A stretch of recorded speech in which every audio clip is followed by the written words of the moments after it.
this way. Okay. We're live and I do all this stuff because people know. There we go. Okay, I'm back.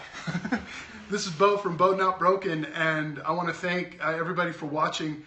I'm back on because I have a great opportunity to talk to Laurie, and so hope you'll stay with me if you want to watch another little bit of a half-hour-ish kind of a thing, or not. We'll definitely download this onto YouTube and on the website, and obviously get it out to where we need to get it out to. But I was at the right place at Michelle's at the right time, and very appreciative of Laurie telling us about herself.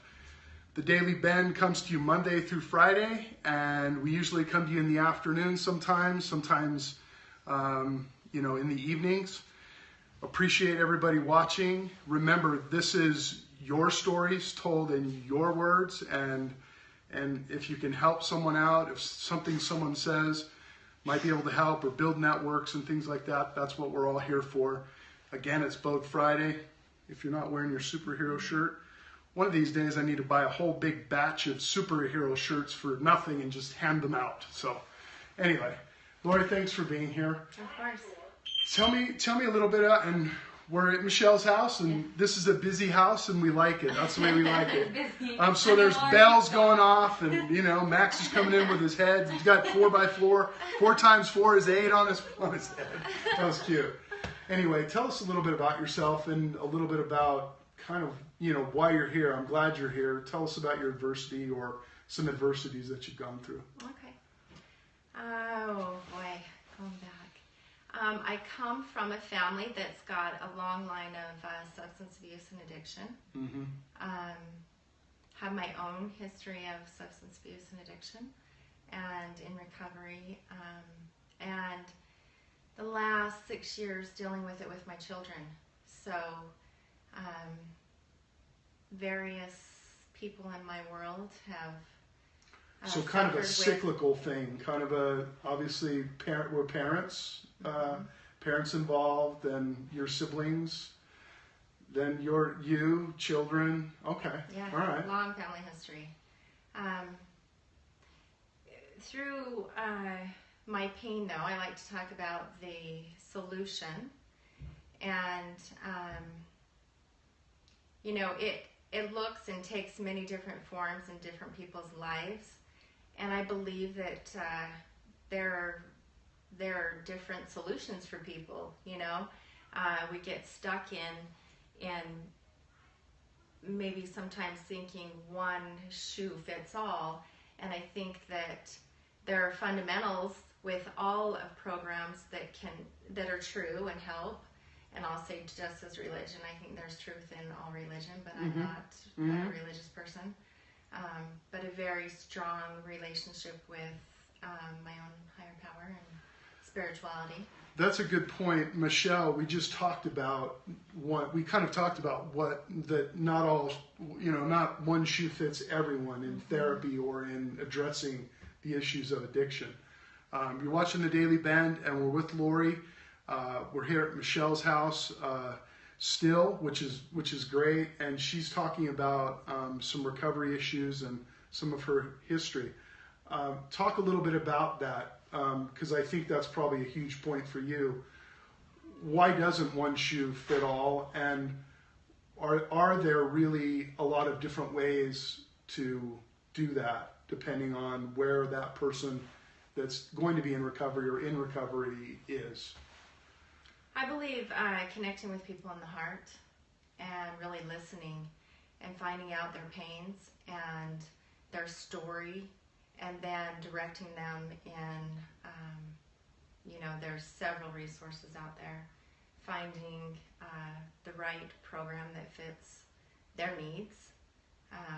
To get real personal, I have a son who's 22 years old, and finally, after many attempts at recovery, he's been in jail, he's been homeless, and this is a great person.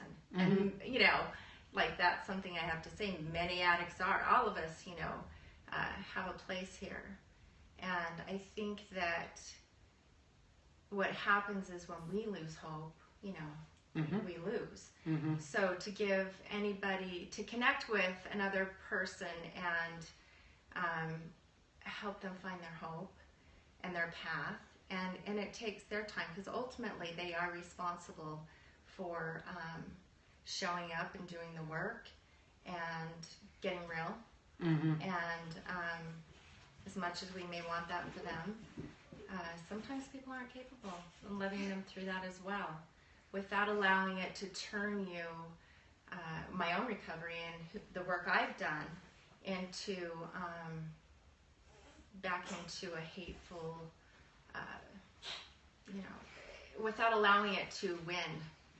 Can you talk about yours just a little bit? What was it that really got you to, you know, people talk about the bottom, or what really got you to find your hope and kind of get out of that? And maybe talk about, you know, your sons, what your sons has been. I think there were stages in my life. When I was 16, I went through rehab for my first time on cocaine. Pretty young age. Too. How early did you begin to? 12. 12, okay. And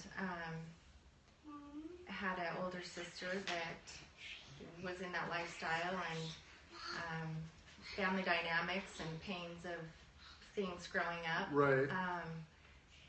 Had. If I look at the camera, it's not because of my watch. It's just because I'm my own producer. So sorry. You're fine. So with all of that, I ended up in a recovery when I was 16, and had stayed clean. And you know, I learned a lot, and I stayed clean for a long period of time. But then, you know, decided, well, I can drink now, or I can, you know, I've got this under control. Went through again when I was 28. Had married a physician, had, you know, prescription drugs at that time. You know, ultimately we're filling that void. We're filling that hole with something. And for addicts, usually, you know, something that that's going to fill that hole, and it can be anything from anything unhealthy fills that void. So, and it was prescription drugs, but it's been cocaine. It's been, you know, the gamut. It didn't matter, just to take me out of me. Right. So I had my own life history of addiction, and was able to understand a little bit better, I think, when my son was going through his issues, and could see it. The painful thing about that is having so much knowledge, but the disease is still its own, and I can't control what he decides to do. Right, he owns it. With all the knowledge I had, yeah. Right, he owns it, and I'm like the coach, because you know, you've played, you've done it, and you want to make sure they do the right footwork. I was the drill sergeant, the helicopter, all at once. You know, I was just beside myself that I can control this. Understood. But in the process of going through that and doing my own analysis daily, what's mine? What's his? I needed to stay healthy. I needed to still continue to do my own work. I wasn't going to let this beat me. You know, it's not an option. Right. So I learned a lot, because during that process, you know, my belief is maybe some of this is about me. Maybe I have work to do still on, okay, well, life sucks right now for him, and I don't know if he's going to survive it, but I have to survive it. That's the worst pain in the world. Waking up and thinking, okay, is he going to go to prison? Is he going to die? I mean, these were daily thoughts. And during his process, whatever that may look like, I have to still be functioning, and I have to try and find my joy. You know, I'm worthy of that. My other children are worthy of having a mother who can hold it together. Right. And how many other children involved? I have a 12-year-old and a 20-year-old. Okay. So, yeah, I had to still keep going, you know. Yeah, you can't just kind of lie back and not do anything, right? No, well, I guess you can. Some people and some people do. but it's not an option for me. So thank God through the work, Right. because I had to do the work to get there. It doesn't Right. just happen. And I'm grateful every day that I still do my work, you know, and I'm nowhere near perfect at all. But I'm Well, willing. if anybody's perfect out there, please stand. But I'm willing. Oh, there's nobody standing. Willing to look at my own stuff, my own part, my own, what can I do to better me? And it's funny because now on the other side of it, I've had a lot of growth through it. And he's in recovery today. He's doing well. He's working, and he's got several months clean, and, you know, working his own program. And truly, when you step out of the way and allow them to hurt Right. and fall, as scary as that is when they learn. In your opinion, what are the things, and this is something we didn't talk about, well, we did a little bit. What are the things that that maybe more than not keep an addict together? A job. I guess what I'm saying is roles in their life. What keeps them? What is there? There are certain. I know there's no one shoe that fits the therapy side of it, but for recovery, is it a job and a girlfriend, or a battle to fight for a guy, or some business thing? Are there some things that really have to be there for someone to be successful? I mean, I dealt with a population of, for many years, of felons and people getting out of jail and prison. Mm-hmm. Well, if they didn't have a job, they didn't have an education, number one. Education was the biggest thing.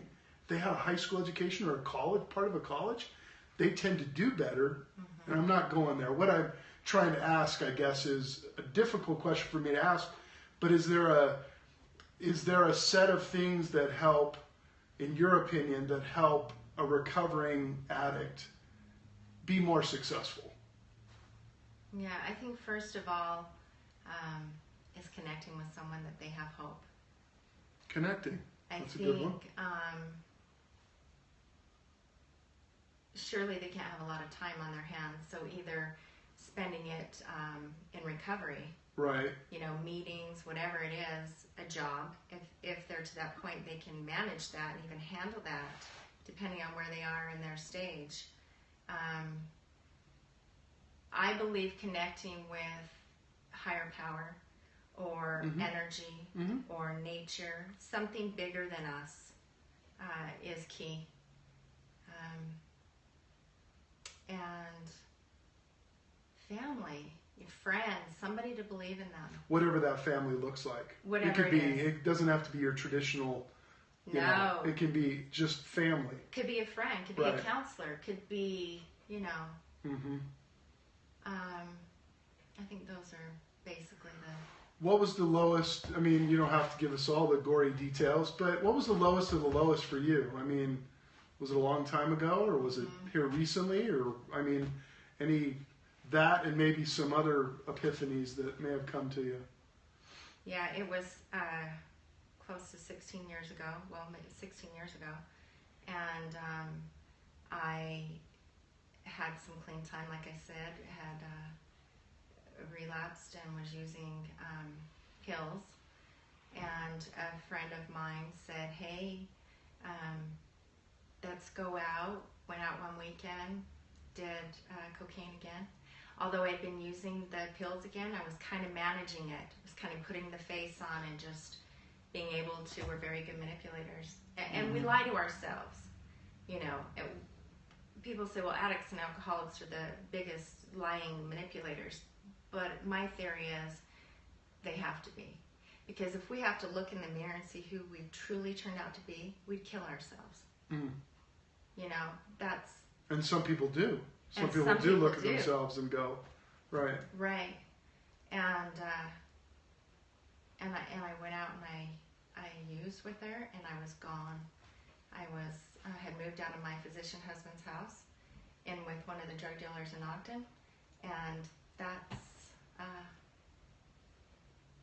was my hell. How do you get here? Right. How did I get here? Right. Like, was there a day or a time or a moment that you went, no, this isn't, or The entire time I used. the whole time? You don't even live in reality. Right. You have to. What got you to kind of get back into the? I've always had a really strong faith and connection with God, my own God. Right. That I, relationship with Him, and it was bad. I was hurting. I was suicidal. Right. And I remember one night I just had had enough, and it wasn't a year's worth of time. It wasn't. This is several months in this, in this using. Like I dive off the cliff. I don't just slowly, and I didn't feel worthy to pray because at that time I had an idea of someone else's God. Ah, right. Okay. So I just remember I felt like I had to say it out loud, and I just said, "Please, God, help me." And the very next morning I got up, and it was like somebody else had taken over. I got up, got my things, got in the car, drove to my husband, and said, "You need to help me. You need to help me. I'm sick, and I need help, and we need to do it now." And I remember throwing everything away before I got there. And he's a physician, and he specializes in depression, and he's going to fix me. And no, he wasn't doing anything wrong. That's his role. That's what he knows. That's right. his. He's a great person. Right. And I said, "You don't understand. You cannot help me. Right. You need to take me to the hospital right now." He had no idea. Again, we're really good at putting the face on. And drove up to the emergency room. He's thinking he's admitting me because I'm suicidal, okay? Right. To a BEAU'D. And I said, "I need to go to rehab." And he said, "For what? For what?" And I said, "Because I have a drug problem." And it was the hardest thing to admit to somebody who truly, we should know when our loved ones are using. We should see the signs, but, us addicts are pretty good at manipulation. Right. Again, to protect ourselves, because right. we're scared to death inside. Right. So, he broke down. It was tough, but stayed and supported me and got me the help I needed. And I went into an inpatient 28-day program, and then started my life in recovery. And clear kind of ever since? Not started my life in recovery, actually. I think I started my life in recovery the moment I was born. I mean, we're all going right. through different phases and right. times and things and learning, and all of that is a part of it. Right. So all those experiences, all that stuff that is definitely not who I am today, right, made me who I am today. You're watching the Daily Bend on BEAU'D Not Broken, the BEAU'D Not Broken Network. We're talking with Laurie. This is our second conversation this afternoon. We're talking about recovery. I just want to thank publicly, the candor that you have. You just, you're sharing something that I know you probably talked about it before, but to do it in this way, I really appreciate it, because it's probably going to help someone out there. If it helps one person, then we've done our job. Absolutely. And the same thing with Michelle. When we talked to Michelle, all the honesty about what we've been talking about. So I thank you for that. I appreciate everybody continuing to watch. You talked about a little bit about the shoe, the different types of things. What really worked? Was it the love? Was it the love of the husband and friends and family and things like that? Was it that? And then I guess my next question, kind of switch gears, is what would you tell? What do you tell a parent? Because you're a parent. You've been a parent for a while. What do you tell a parent that sees the signs of something like this? What would you tell? What would you tell a friend of one of your children? If you see something like that.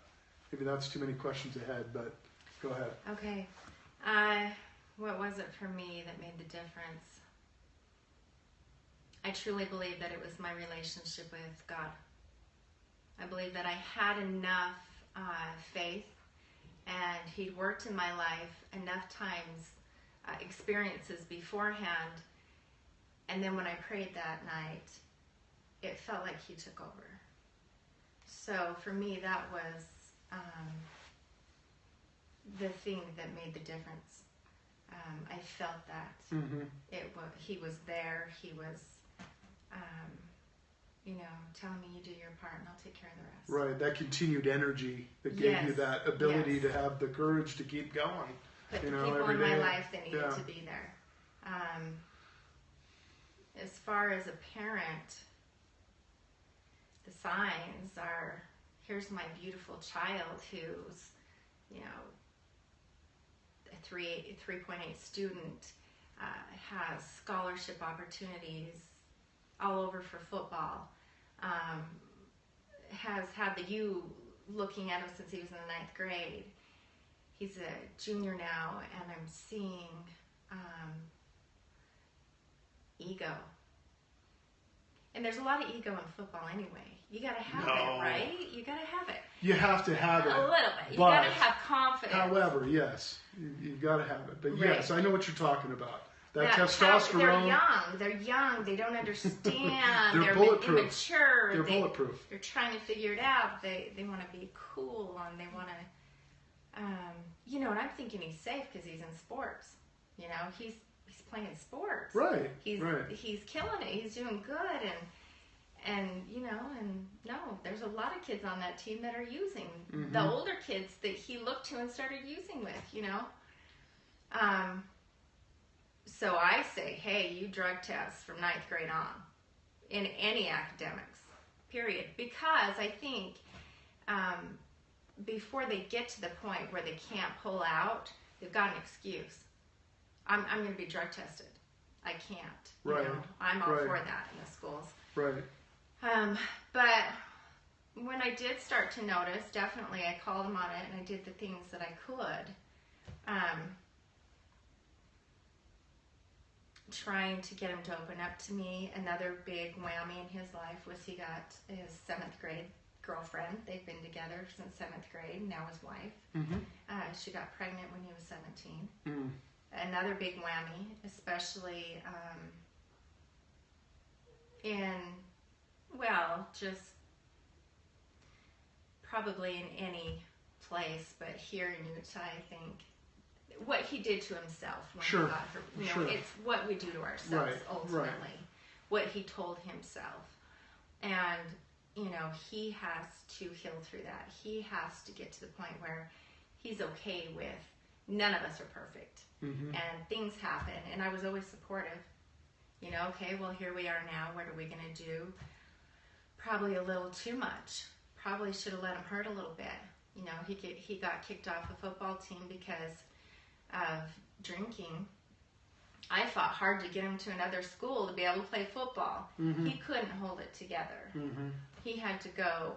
He was already in that whirlwind, and I wasn't going to stop it. That was between him and his God or his lesson or his whatever it is, whatever you want to call it. He had to figure it out, and still has to figure it out. So I'm real careful with boundaries. I try really hard not to be codependent. It's a fine line when you're a mom and a single mom and you're trying to, you've got guilt from being a single mom maybe and not having the two-parent family. And although he had tons of support and love from me and my parents, and he still had to figure this thing out. Attitude. Grades started to drop. Sloughing school, all the common signs, behaviors where he was disrespectful to me, which he had never really had. We had a problem with that. Fighting, all of those things. So let's switch gears a little bit now. So you're in that mode you're trying to help him, and I'm sure you've helped others. I'm sure you've helped others or will help others in the future. Is that something that helps you? Is that something that helps you feel, I mean, not feel good about yourself, but feel good that you've gone through those experiences, and you might be able to save somebody's life? Absolutely. Yeah, I don't love getting real with where I've been in the past, because it doesn't even feel like my life, and hasn't for many years, because I've healed through that, and I am a different person today. Right. But I don't regret it either, because it made me who I am today. And truly, if I had to go through that to grasp an understanding on that level, to be able to help people have hope and know, I don't care where you're at. I don't care if you're in the street. It does not matter your starting point. There is always hope. There are always resources. You know. Let's reiterate that again. There's always hope. Always. There's always hope. For parents, for children, for older people that become addicted, there's always help. There's always help. Always. And it might just take the right connection. Absolutely. Right? I absolutely believe that. And I think there are many, many good people out there in the recovery world, in the healing world, whatever. We all have pain. So in my opinion, we're all in recovery. Really. Right. It's just from whatever your pain was. And actually, people who have been brought to the level of pain that you have to change, it's a gift, because you have to get into some sort of recovery to get the blessing, to finally get the blessing, where there's thousands, probably millions of people out there that they never have to get to the point where they're in enough pain that they have to do the work on their heart to experience a higher level of love and recovery. Does that make sense? No, it makes perfect sense to understand how to be empathetic and understanding of others as well. How to live with other people. I think it takes how to be a better parent, how to be a better worker, how to be a better spouse, whatever daughter, it is. mother, Exactly. sister. Not that I'm advocating everybody has to go through all kinds of waves of adversity. No. That's not the point. It's just it's the premise of this show. It's that adversities can help us be better people, and other people can help us be better people through their adversities as well. We make mistakes. We make mistakes, but it doesn't mean that defines the rest of our lives. Right. You know, and I think that's where I think that's where you're going to. Absolutely. It doesn't define you, because looking at you out in the public, I'm not going to know what's going on. Sure. But unless you share it, or unless you try and help someone. And I hold that close to my heart. And when I'm inspired and I feel a connection, my connection to meeting Michelle, I think that was divinely inspired. When I connect with somebody to... Is it a real secret story how you guys connected? No. No? It's just... Cool is it a fun story? It's just... It's those things that, we want to call coincidences that I think are divinely inspired, so that we could be a part of the greater good together. Right. And I think it takes all of us. The more the merrier. You got a story, you've got hope, you've went through something that you've overcome, join us. I'll reach out and help one another. And back to what I was saying a minute ago, you don't have to be in pain and chaos or tragedy to start the work. You could be going along with your life just fine and still start to begin a process of being aware and connecting with people to find more joy in your life. It doesn't have to come from these kinds of stories, which these kinds of stories are great, because you can connect with hopefully a different population, if you will, Right. that has no hope. But the average house mom that's going through her day and, you know, it gets tough and she's got a lot of responsibilities, or the dad that's trying to hold it together with his job and he's got his stressors, and, you know, when you do work on the heart and you find whatever that is, whatever your story looks like, to bring you closer to the source or whatever it is, and I hope I'm making sense. No, I think you're making perfect sense, because I think part of your point is you don't necessarily, and I'm not, this is not in anyone, this is not to offend anyone, you don't necessarily have to have cancer to have helped, to try and understand and to help people that have gone through cancer. You don't necessarily have to have gone through recovery to help people in recovery. To lift somebody You up. don't, exactly. And I think that's a call to action for people that, you know, might be looking for something. It's good to know. It's good to help. It's good, you know, whether that is happening to you or not. I think it kind of goes back to when Michelle and I were talking about other people, the expectations of other people. The world isn't perfect. Not everybody doesn't have a perfect family. Everybody doesn't have, you know, everything is not, it can be. There are moments of joy and happiness in every relationship, in every family, but there are adversities, and we don't talk about them, and we don't bring people in to help us or to show us the way. We want to kind of close up and think we're the only person that has ever gone through it. Right. And that, in that way, we're wrong, I think, sometimes. I think it's unique to you, but it's not unique to these other people that might be able to help you. And that's why we do this show, is because a lot of people, you didn't say that, but a lot of people think that it's unique to them. And then we have somebody on and they go, oh my goodness, I know exactly what that is. Why didn't I act before? Why didn't I do this? Or I'm in it right now and I need to make a change. Right. And I think it's fear-based. And I am committed to living my life raw and vulnerable, and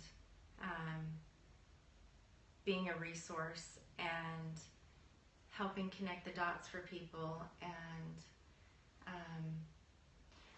my dad's going through cancer right now. He's going through cancer treatments.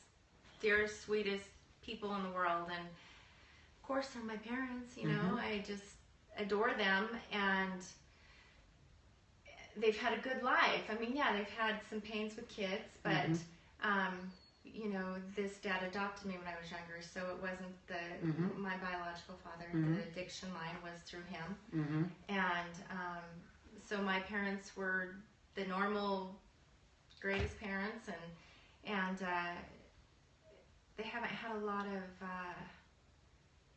pain. And this is definitely a lesson to them in their life. And as he's going through it, you know, I said that we're just going to take this day by day, like anything else. The solutions look the same as far as that goes. One day at a time, let's get up and let's see what we have to tackle. But during that, don't worry about don't worry about tomorrow. Let's just find the joy in right now. Because whatever the outcome is here, I want him to have some good, some joy and laughter in the midst of his storm, in the midst of his pain. And I think that's key for all of us. If you're going through a child who has addiction problems, if you have your own addiction problems, if it's money, if it's disease, it doesn't matter what it is. I think trying to find your joy in that day, and I think that's key. You know, if it's watching little children laugh and play, if it's getting down and laughing and playing with them, if it's, you know, service is huge. I love being able, when opportunities are there, to be a part of service. That gets me completely out of myself and helps me to instantly feel better. And I think it does everybody. You know, and it doesn't have to be big things. You don't have to do a huge fundraiser and put all this. It could be as simple as smiling at someone that looks like they're having a bad day. Somebody in front of you at the check stand that you can tell they don't have a lot of money, and find a way. You don't want to embarrass anybody, but find a way to, you know, maybe after they check out and you're walking on your merry way, give them some money if you have it. You know, whatever it is. Those little things, and they'll present themselves if you ask. If you put it out there and you're open to it. Well, I love my job. I don't even consider this job. Any your thoughts are right, and I don't want to mess with those at all. Any final thoughts you have about you, your journey, a little bit of your journey, anything like that? I'm just super grateful. Super grateful for my pains. I'm super grateful that, again, in my language, and it can be your own language, that I have a relationship with God, and it doesn't have to be black or white, and it evolves all the time, and it's not somebody else's God, it's mine, and we all have it, and that's just connecting with your heart. Ask the universe, whatever it is you want to call it, but it's proven time and time again to work for me. Opportunities are always there, and when I'm open to thinking outside the box and not be black and white on everything, people come into my life that are amazing, and I just want to be of service. And if my story helps somebody who has no hope, one person, it's worth it. Thank you. Thank you. Thank you very much. Thank you. Thanks everybody for watching. I love this, and I'm grateful to you and grateful to Michelle for allowing me to come in and film this and let it live on for other people to watch and all that kind of stuff. And again, love to have you on again, just because, you know, you have that energy and the ability to express yourself and kind of, you know, this is all about being non-judgmental. It's about being real. It's about being raw. It's about being vulnerable. So thank you for watching. Thank you for being here. Don't forget, Monday through Friday, we have The Daily Bend is the show. And we'll be coming to you next week with some really good guests as well. I hope you'll download this or look on it in the social media sites. Send it out there, like it, do all that kind of stuff, and promote us, because I think we're, meaning those that are on the show, are doing a great thing and want to continue to do it. So thank you very much. Have a nice weekend, and we'll see you next week.